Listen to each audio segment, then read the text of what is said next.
Welcome to this month's edition of Pulp Nonfiction, the paper and packaging podcast. I'm Greg Johnson with Sustana Fiber, and I'm here once again with my co-host, Dr. Marta Pazos. So, Marta, it's good seeing you again. And speaking of seeing, did you ever see the Undersea World of Jacques Cousteau TV series when you were a kid, or watch any of the reruns? Hi, Greg. Yeah, as you know, I grew up on the ocean, and I am a great and an amazing lover of the ocean and everything about it. As a child, I used to watch Jacques Cousteau's documentaries, and I remember that I used to think of myself as sailing in the Calypso. So our guest today is so exciting for me to have her for sure. I think that we are going to have a great conversation. I can't wait to dive into the ocean with a marine biologist. Exactly, Marta. And what better way to explore our Earth's oceans and their critical importance to our planet's health than with our guest today, Dr. Christine Figner, the Director of Science and Education at the Footprint Foundation. Christine is an esteemed marine biologist as well as a passionate conservationist who's received numerous awards for her tireless environmental efforts. In 2018, Time magazine named Christine a next generation leader. And in 2019, she was the recipient of both the Footprint Ocean Hero Award as well as Texas A&M University's Texas Sea Grants Inspire to Influence Award. Of all her many noteworthy accomplishments, however, Christine is perhaps best known for her role researching sea turtles in Costa Rica. During the summer of 2015, she shared a heartbreaking video on YouTube that many of us undoubtedly remember of a sea turtle with a plastic straw stuck up its nostril that thankfully was successfully removed. To date, Christine's unforgettable video has been viewed over 100 million times and is largely credited with instilling a renewed commitment around the world to solving the plastics pollution problem that unfortunately continues to impact our oceans. Christine, it's great to see you again. We're grateful for your time today, and thank you for visiting with us. Well, thank you, Greg and Marta, so much for having me today. I'm really excited to talk to you about all kinds of sustainability and things. Hi, Christine. It's so exciting to meet you and be here with you today. I can't wait to hear more about the oceans from you and from the perspective of not just somebody that is sailing around, but an actual scientist, right? So, what made you want to become a marine biologist? I guess for me, it is a little bit curious that I did become a marine biologist because I did grow up in a small German town that was pretty landlocked. So the next coast was literally hours away. But I got lucky because my parents are huge ocean lovers. And so we did vacation at the ocean pretty much every single time we did go for vacation. So that was my luck. And my dad is a German engineer, so he is a very matter of fact person. And I remember the very first time I was at the ocean. I was about 2 years old, I think. I was really scared to go into the water because there were, I could tell there were like little critters swimming under the surface, and so it spooked me. And I guess I was having little tantrums because of that. And my dad would just not have it. But instead of telling me off, he actually went up to the concession stand and bought me a pair of goggles and said, "Look, put them on and look underneath the surface. There's really nothing to be scared of." And he was right. So there were all kinds of interesting fish and other things and other critters. And so after that, it was probably more of a problem getting me out of the water because I thought it was so fascinating what I was able to see there. And I mean, I don't know exactly, the procession or progression of it, but I do know that my dad did foster this interest with, the documentaries of Jacques Cousteau and Hans Haas, which is like the Austrian Jacques Cousteau. And of course, also books and things about those things. And once I started reading, I actually lived precariously through, the adventures that other people have had. Jane Goodall actually was one of my big childhood heroes, a woman that went all by herself to Africa to study chimpanzees.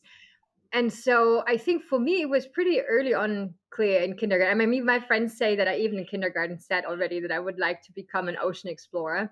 Of course, I didn't know what it meant back at that time, that I probably would have to study biology for that. But then I also was able to do an internship with one of the local ocean aquariums where I lived.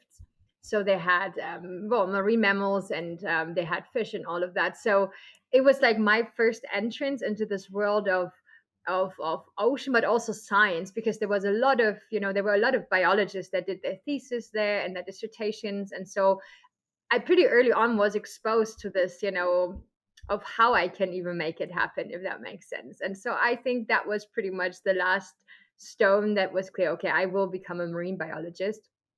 And then I did actually not start out with sea turtles. I loved humpback whales. So my family is big into music. We all play instruments. We did a lot of music when I was little. So I always wanted to study the song of humpback whales. And I was very much into the back then Greenpeace had kind of children's activities. You could like form a green team and dedicate like your time to a cause. And we did actually collect signatures against whaling and those kind of things. So yeah, with that, I kind of had in mind, okay, I want to become a marine biologist. What do I need to do to become a marine biologist? And then everything changed in the end, because while I was already in university, I actually had the chance to go to Costa Rica to a sea turtle project here. And that was the first time ever that I saw a nesting sea turtle. And that is when I fell in love with these animals and just thought, wow, this is so incredible. It is also such such a close encounter with animals that you usually don't get if you work with wild animals, so if you work with whales, I mean, I have actually worked in the meantime with humpback whales. You're usually on a boat far off, you kind of see them in the distance. You might take some photos, you might put a hydrophone in the water, but this like moment of really, I don't know, an hour that this animal is with you on the beach, that you're literally able to touch it, to collect data. That's very special about sea turtles. I totally agree with you. Let me tell you what, I recently fell in love with sea turtles when I first saw them up close and moving and in a tight community in Hawaii. And eventually I would go there just to look at the turtles, just to see there in at a distance, right? Because the last thing that I wanted to is to scare them, but just like watching them move and interact with one another was just fascinating. I could totally see why you got hooked in And a I mean, way. I always have to remind myself that they're actually, very old animals, right? So they have been around for millions and millions of years. So you literally have to think about them almost as dinosaurs. And only recently, really, in the few past 100 years, has it been a problem for them on our earth, right? And the common denominator for all the problems is us humans. So yeah, there it is. And there was also my work cut out as a scientist, saying, you know what, I do want to study these animals, but I do want to help them at the same time. Sure. And you mentioned when you were little, Christine, that you were scared of the water, and we all know there's a lot of scary things, problems affecting our oceans today. In your estimation, though, what would you say is the number one problem that's affecting our oceans ecosystems, and what, if anything, is being done to address or correct that problem? First of all, I think a lot of us watched the film Seaspiracy probably in the past year and walked away with the idea that there is only one problem and Yes. there's, one major problem. But actually, I talk about the issues that our oceans are facing as the kind of the biblical apocalyptical writers, because there's really not just one problem. We actually have, at the very least, habitat destruction, one of the biggest, climate change, pollution, and that may be oil spills, that might be fertilizers, that might be plastic, and of course the overexploitation, and that is industrial fishing, but it also is, in the case of sea turtles, for example, the direct take of eggs and meat and sea turtle shell.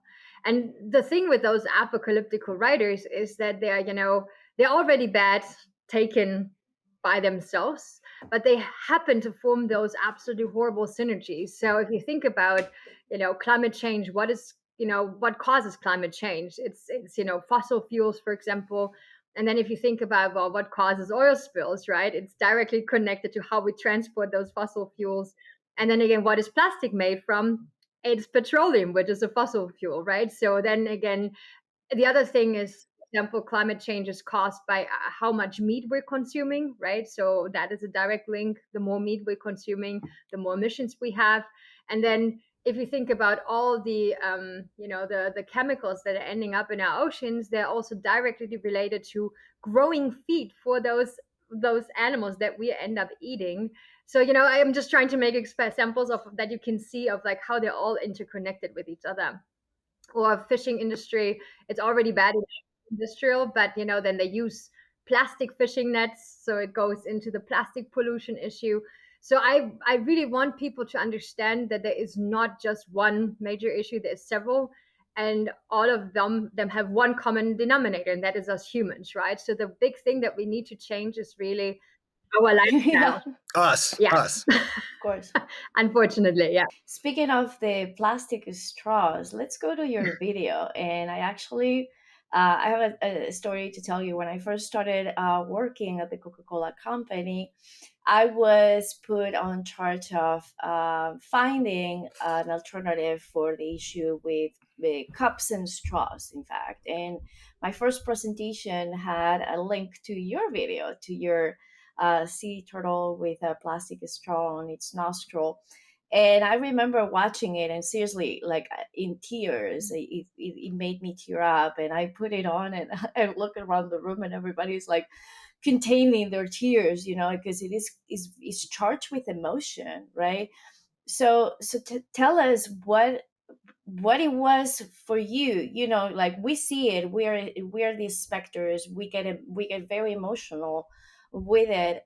But tell us, how was it from your perspective, and how do you feel about the movement it created, because it created for the first time a kind of awareness that we didn't have before. Yeah, it was in kind of, sometimes there's certain things that are almost serendipitous in life. It was very strange. So, because I was collecting data for my PhD at this point, and I had just met up with a friend that I hadn't seen in a while. And we actually, before we went on the boat, because I had been out sampling for already a few weeks, and he wanted to join us just for this one day. And so we met up the night before in a restaurant.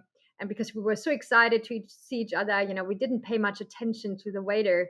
And the waiter brought us both our drink with straws, and we had already had the habit of saying no straw because it's plastic. And I mean, if you've been working with sea turtles, you already have a certain aversion against plastic, because you literally go beach cleaning every single week at the very least, if not every single day, just to take it out of the environment.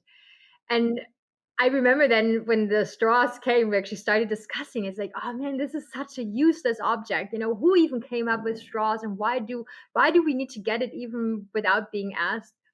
And then the next morning we were on the boat, and I was sampling on mating couples, and so it was already a little bit advanced in the day, and we had um, one of our last couples on board.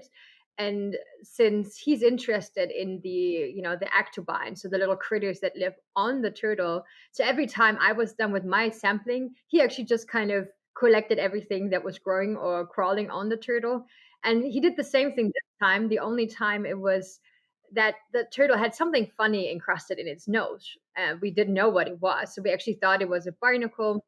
And so I was just, because it was kind of a funny extraction at that point, I said, you know what? I'm done with sampling. I'm just going to grab my camera and I'm going to film you while you're getting this booger out of the turtle's nose, right? And so while I'm filming and he's pulling, this object becomes longer and longer. So he thinks, oh, that might be a tube worm, right? Or something longer than definitely a barnacle.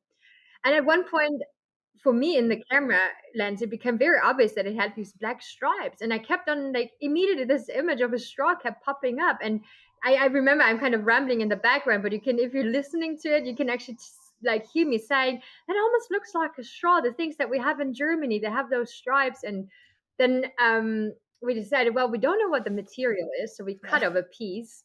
And actually, one of my local assistants took it and bit on it because she's like, "Well, what material is it?" And he's like, "Well, that's plastic." And I was like, "Are you freaking telling me that this is a plastic straw and a turtle's nose? Like, what the hell?" And I mean, even though plastic has been, a sad byline of our work, that was definitely the first time that we've ever found it lodged in a turtle's nose. And I just remember then after we removed it and we released him back into the water, we were driving back to shore, and I mean that's a few hours. So everybody usually kind of, is excited if it was a good field day, but on that boat ride, everybody was silent. Everybody was just like shaking their heads and was like, "What the hell did just happen? Like, did we really just find a plastic straw in a turtle's nose?" And that is kind of how we felt about it. I think it was, something unique, but also made it so visually clear that even such a small item that could have been used by any of us, right? I mean, it could have been our straw that we just used the night before. It could have been, a straw that maybe came from a children's birthday party or else somehow found its way into the ocean, into the nose of that turtle, and caused so much pain and suffering. And I mean, who knows how long it has been there already, because it looked pretty encrusted. And I mean, the sense of smell is one of the most important senses for sea turtles. Like, how did it impair him, even, in his everyday life? Yeah.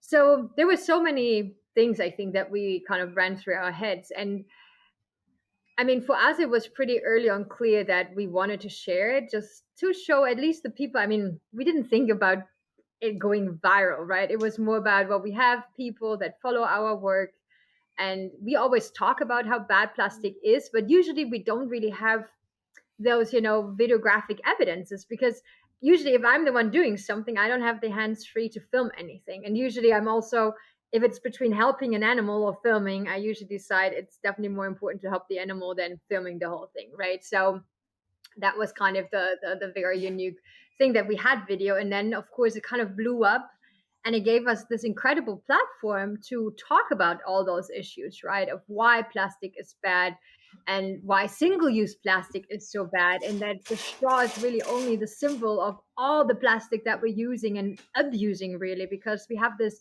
miracle material that is made for eternity, that is, helping us so much in medical advances and technological advances. But for some reason, we have kind of started using it out of context, right? Out of, or like kind of just to support our always increasingly fast becoming lifestyle of consumption, right? It's like this whole mess that it was symbolic for. And so we were very happy when it kind of started this movement, but we also became very frustrated that it was again taken out of context, that people made it only about the straw, which it was never only about the straw. The straw is just one little part of the problem, right? It's supposed to be, giving people an idea of where they can start to even eliminate unnecessary plastics, but it's not meant to be the end of it all, right? It's really kind of, the motivation to, because I feel this problem is so overwhelming. If you think about all the plastics everywhere, like, where do you even start stopping using it, right? And I think a lot of people get a little bit bummed out by it, and rather than kind of like thinking about or through the problem themselves, they kind of like, I'd rather not even touch it. But I think with that, we gave them an entrance of saying, okay, start with a straw, and once you start even thinking about it, it becomes very clear what other things there might be that you could also phase out of your life, right? Yeah. So it was kind of like the straw that broke the turtle's back, right? Like, that there was a lot of issues already happening, but seeing it so tangible and real, mass, it was surreal, right? In a way, like you're saying. And I can only imagine, that the problem is there, but unfortunately, we tend to turn the other way when we just hear about it, but when you see it, it's when it really becomes that surreal reality, right? Definitely. Christine, as you know, Sistana produces a lot of recycled fiber that's used for all kinds of sustainable food and beverage packaging, from paper cups and carry-out containers to sandwich wraps and even microwavable sleeves. But and getting back to plastic straws, and your sea turtle video. I know you and your team persuaded a lot of different brands, including McDonald's and Starbucks, to largely eliminate their plastic straws, which has been great. That said, though, do you see other brands in the quick serve restaurant fast food space also taking steps to eliminate not only plastics but the single-use plastics that seem to be so prevalent that I think we're all kind of concerned about? So I feel it's a little bit country dependent and maybe in the US state dependent of like how much change I have seen. So I feel I'm from Germany. So last time I was there, I hadn't been in 7 years and then I came back in September. And I have to say, I was absolutely impressed with how little plastic there is nowadays. And I think even growing up, and I mean, I'm in my 30s now, there was never a time in Germany that we didn't have to pay for a plastic bag, right, at the grocery store. And in fact, people were actually giving you a stink eye if you had to buy a plastic bag because you forgot your reusable bag. And so this is a cultural thing. And even here in Costa Rica, which is considered, still a developing country, I feel culturally it is so much more advanced than the US in the sense of like environmental thinking in consumption. Um, so I don't know. I think it is a lot of times when you can see consumer demands in certain states that you can then see that grocery stores are following. But even in the time when I lived there, I could still see actually brands switching from paper-based packaging to plastic, where I was just thinking, okay, you guys are a little bit tone deaf, right? I mean, the world is screaming less plastic, and you like advertising your new PET bottle instead of the glass bottle that you used before. So yeah, I don't know. I mean, I want to see the positive, Right. but I sometimes also feel it's not always, there's a lot of greenwashing going on. There's always, I feel, especially the big brands, I think, always try to get away quick and cheap and not really making the change if they don't have to. Sure. So I will see how that plays out in the future. You mentioned plastic bags. I recently read a report from the United Nations that said that there's 5 trillion bags used a year worldwide, every year around the world. And I have also heard that plastic bags are extremely attractive to sea turtles because the sea turtles perceive them to be jellyfish and tend to eat them. And then, of course, sea marine birds like seagulls and herons and egrets also get entangled with them. Do you see plastic bags as still a big problem, even though I know a lot of people are switching more and more to paper Oh yeah, bags? I mean, especially in developing countries. So Costa Rica is just moving away from it, but I don't know. I was in Colombia not long ago, and I went into this very pretty much deserted, like literally a desert area where there's nobody living except of some indigenous people, and they have cacti standing there, and the cacti are literally covered in plastic bags like Christmas lametta.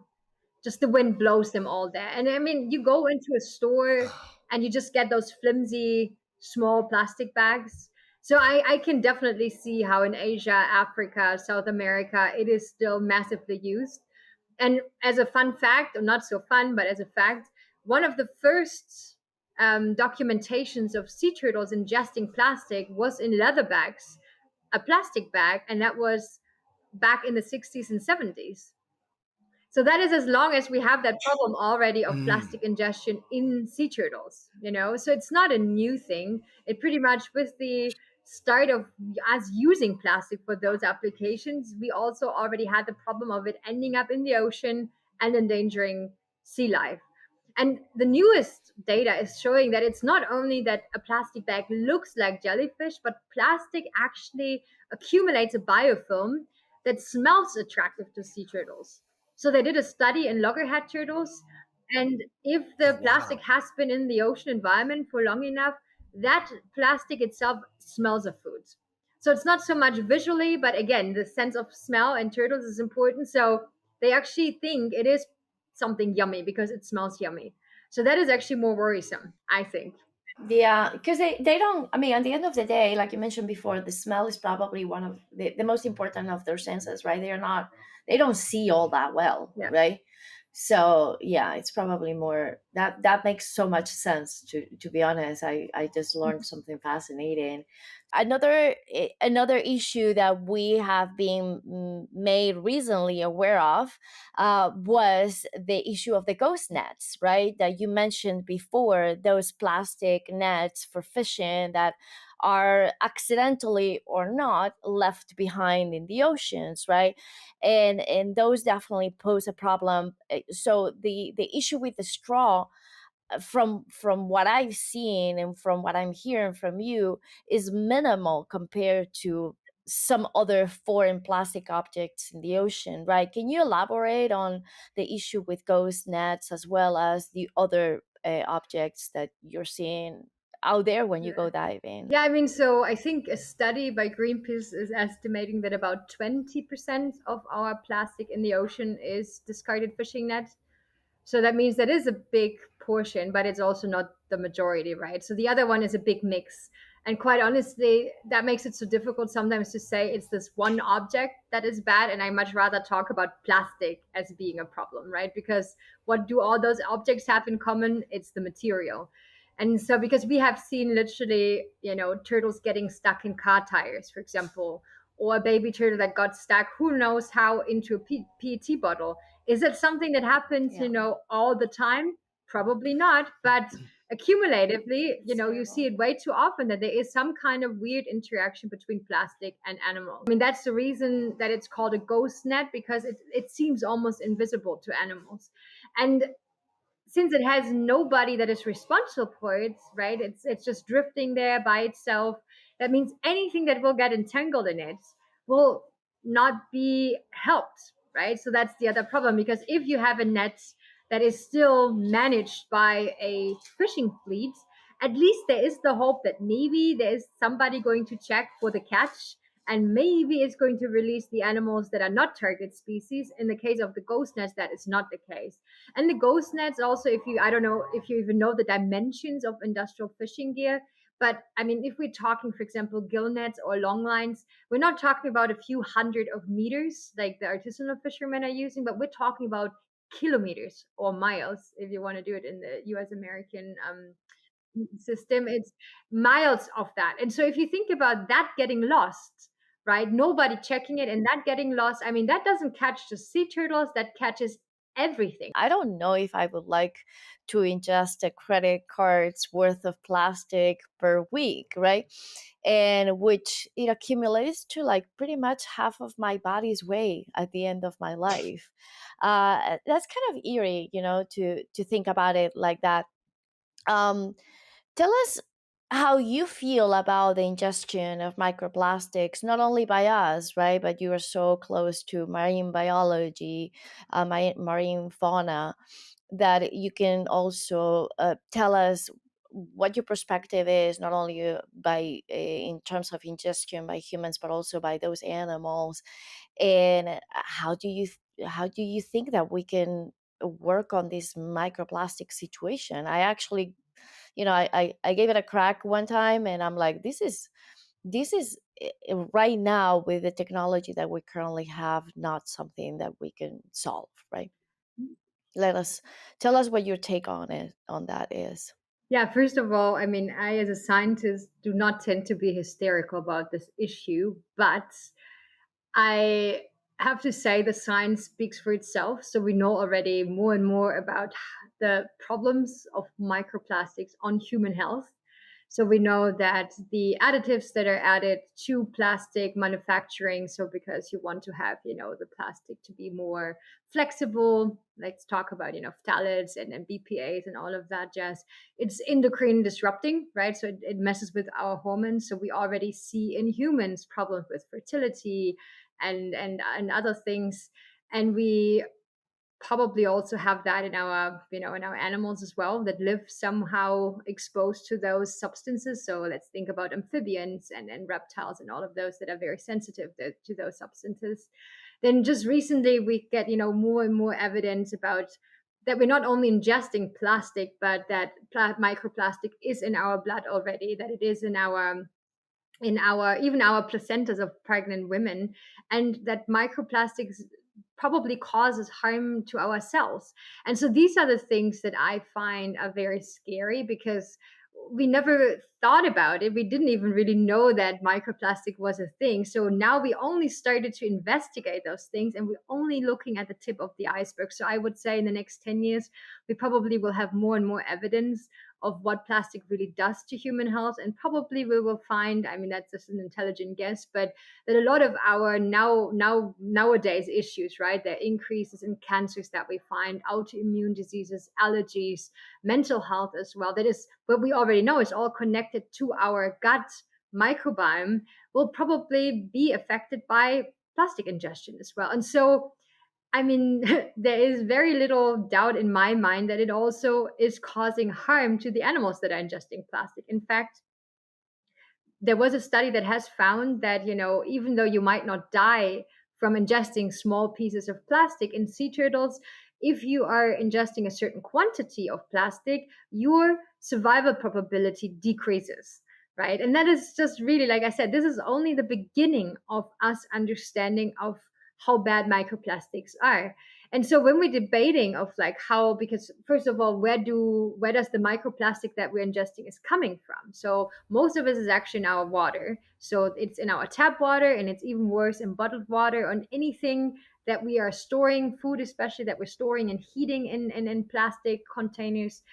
And then the next thing is, of course, we have tire abrasion, but we also have our synthetic clothing. So synthetic clothing is actually one of the major microplastic release sites. So every time you wash your clothes, that goes straight into our sewage.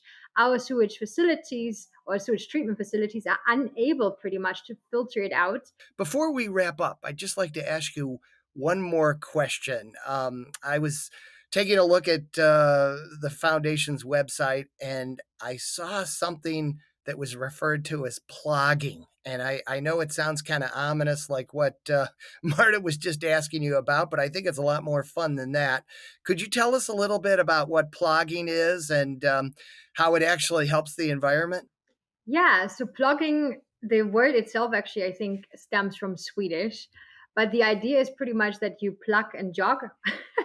Plugging as in like collecting things or picking up things from the floor while you're jogging. So it is a way. I mean, we've been trying to encourage people to do something in the direction of cleanups or else, even during the pandemic. So it was, a little bit about thinking about ways of how you as an individual, rather than going out in a group, can do something. And a lot of people go jogging. I think running is kind of a national sport, I feel. And so instead of just going running, what you do is you pretty much run, and but every time you see a piece of plastic, you pick it up. And so after, I don't know, you run a half an hour or an hour, you actually collect a good amount of plastic on your way. And that means you do something good for the environment, and at the same time you also exercise, right? So that was the whole idea behind it. And we hope to just kind of inspire people to think more of fun ways to integrate environmental friendly actions in their everyday lives and routines. Christine, thank you again for your time today. Marta and I feel like we took a class in oceanography today. So it's been so wonderful speaking with you, a great pleasure, and keep on keeping on what you're doing to help our oceans, okay? Yeah, thank you so much, Christine. I am so delighted to have heard from you. Just like Greg mentioned, it's being it's been like diving into the ocean, saving a turtle, and come back feeling a lot better about it, and how much more work we still have ahead of us. So thank you for doing a phenomenal part on the work that needs to be done. Well, thank you so much for having me, and also having so many interesting questions so I can nerd out about sea turtles.